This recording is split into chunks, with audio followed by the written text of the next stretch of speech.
Hello again, everyone. Today it's going to be another problem. Problem number 8 here.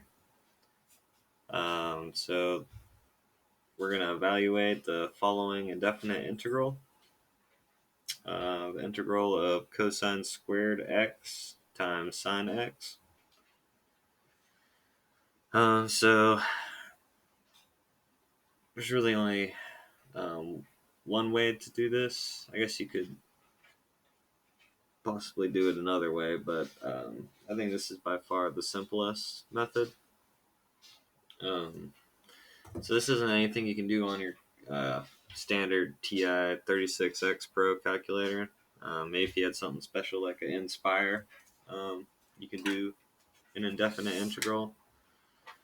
But I just went on ahead and kind of wrote out the different steps here.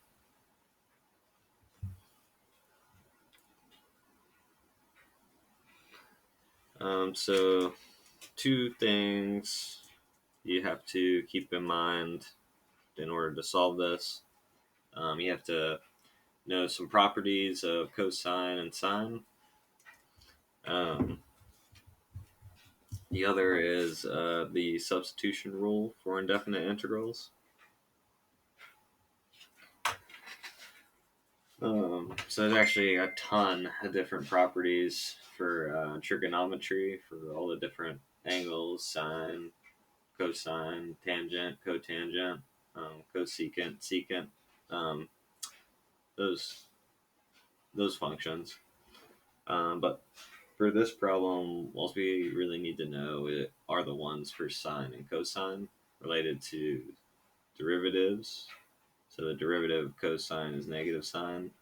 The derivative of sine is cosine. The integral of cosine is sine. And the integral of sine is negative cosine. And then the substitution rule for indefinite integrals.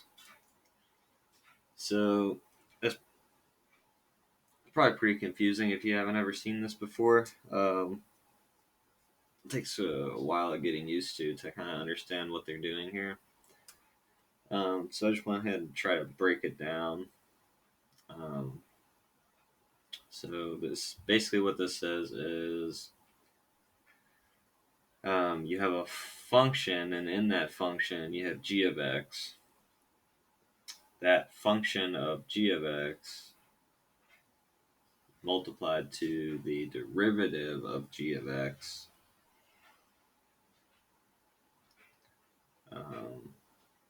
So basically, for the u over here, u is going to be g of x. You just place the variable in there. And then du is going to equal the derivative of g of x with respect to x. So for the problem, I figured it's easier just to get right into it. So you kind of have to think about it, and you have to be like, oh, well, which one's going to be g of x, and then which one's going to be the derivative of u. Basically, is what you have to figure out here. So it's like, oh, is it cosine? There's a sine. Well, since cosine is the one that is squared here, it makes me want to go ahead and use cosine for g of x, which subsequently means that u equals cosine of x as well, because u is g of x. So the derivative of u with respect to x is negative sine of x, because derivative of u would be the derivative of cosine, and the derivative of cosine equals negative sine.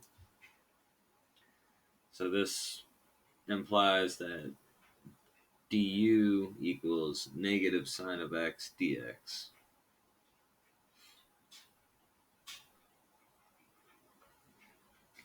And that correlates down here with du. So you got the derivative of g of x here, and then you have d of x here. So that works there. So the function of u, or the function of g of x, is going to be its exponents. So in this case, it's just u squared.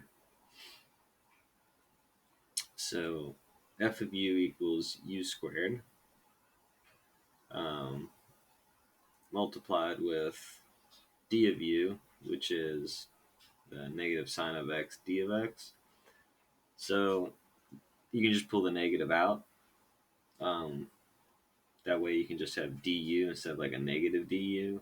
That might be a little confusing, but that's all you need to do for negatives in your du. You just pull those out. So then you basically just complete your integral as you would for a normal exponent like x squared. As you know, that you just pull out the exponent and you add 1 to it, and then you take that variable and increase the exponent by 1. So you get u to the 3. And of course, plus a constant that we do not know because the integral is indefinite and we don't have any initial conditions or anything like that. So your final answer, you just substitute u back in, which RU is cosine of x in this case. So cosine cubed of x over 3 plus c is the answer. And as we can see here, that would be B. And voila. That's the basic steps there to getting that done. I'd recommend just getting more familiar with your properties of your trigonomics. Also, being familiar with the different methods of performing integrals, um, substitution rule in this case, and integral by parts is another big one. That's kind of complicated, but very useful and used a lot in upper level math. Yeah, I hope that helps, guys. Thanks. Let me know if there's anything you want me to work on. Bye.